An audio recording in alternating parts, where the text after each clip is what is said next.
With that background, let me recommend a book for you to read. The title is The Richest Man in Babylon by George Clason. Perhaps you've already read it. I would suggest that you read it again. It's just a small book. You can read it in one evening. I call it the appetizer for the full discourse on the subject of financial independence. Now, let me give you the major theme of the book. The major theme is that what you do with what you have is more important than what you have.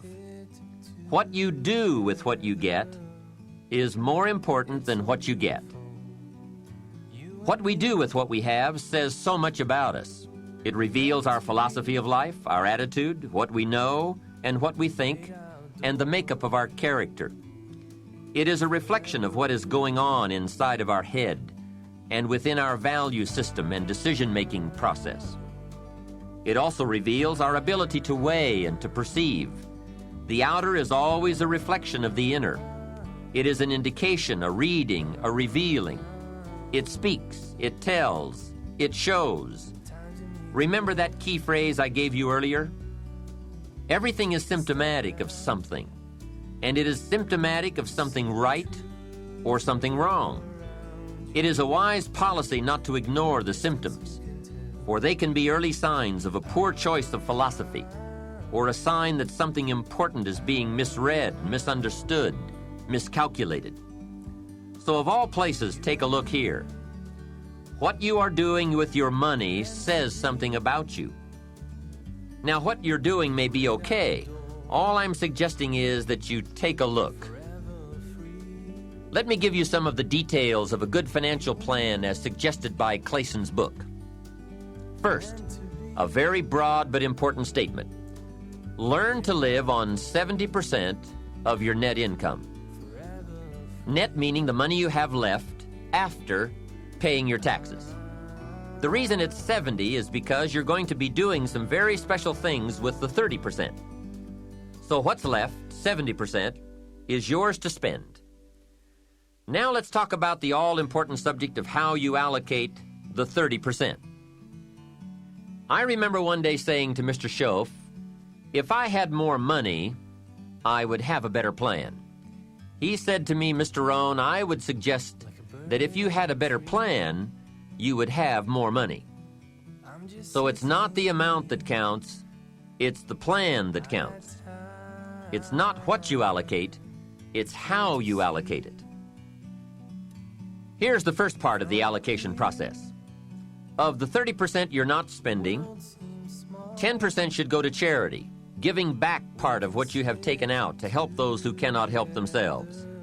I think that's a good percentage. Now, you can pick your own percentage. It's your life, and it's your plan. But giving your money to a church or to an institution is a good idea.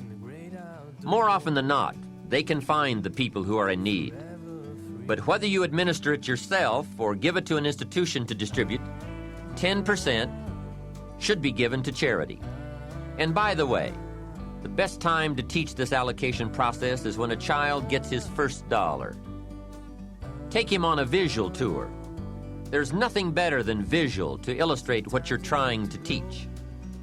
Take him to where some very unfortunate people live who cannot take care of themselves. Kids have big hearts. If they see the problem, they won't have any trouble giving a dime out of every dollar. And one more thing. The time to start this is when the amounts are small. It's pretty easy to flip a dime out of a dollar, and it's a little more difficult to give away 100,000 out of $1 million. You say, oh, if I had $1 million, I'd give 100,000. I'm not so sure. That's a lot of money. Best we start you early, so you will have the habit before the big money comes your way. Now, here is what to do with the next 10%. Set aside 10% for capital you manage. That is, capital you find ways to utilize. Do some buying and selling yourself. Buy something, fix it, and sell it. Engage in commerce, even if it's only a part-time venture. Your home is a major capital project. In my opinion, we should all engage in capitalism in this country. Here, we believe capital belongs in the hands of the people. Communism teaches that capital belongs in the hands of the state. That's a great difference in ideology. I guess communism feels that humans are too dumb and stupid to know what to do with capital, so it should all be given to the state. Let the state run everything, and let the people meekly show up for their work assignments. In our country, we believe the genius to know what to do with capital resides in the populace, the people, the genius to come up with ideas for goods and services brought to the marketplace. It has built a dynamic enterprise known as capitalism and has created opportunities in abundance. Now, here's the third 10 cents from every dollar, and that is capital you provide. Take 10 cents out of every dollar and put it in a financial institution. And now we have come to a major benefit for all of us if you bring this 10% of your earnings to the marketplace. You see, some projects in our society need more capital than one person can provide. So we have a system whereby all of us can loan or invest our money in capital provided, so that large businesses can be built to provide more jobs and products and service and help create an even more dynamic society. So 10 cents out of every dollar should go into a savings account. I really prefer to call it an investment account because, and kids will love this, they pay you for the use of your money. You can get back the money you loaned, and you will have more profit from what you are paid for the use of your money.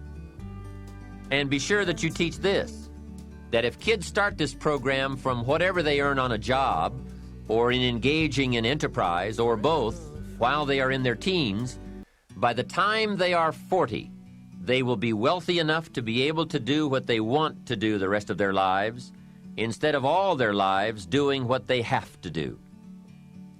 Now, from your teenage years, it could take a much shorter period of time to become financially independent, depending on what ideas and opportunities you take advantage of. Mrs. Fields developed a new chocolate chip cookie and became a millionaire before she was 30. Mrs. Fields chocolate chip cookies.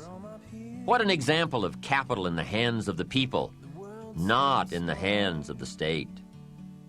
A 10-year-old takes $1, searches around the community and finds a broken, abandoned wagon, pays $1 for it, brings it home, cleans it up, sands off the rust, paints it till it's shiny and new, straightens out the wheel, and sells the like-new wagon for $11. You ask, does a 10-year-old deserve $10 profit? And the answer is, of course.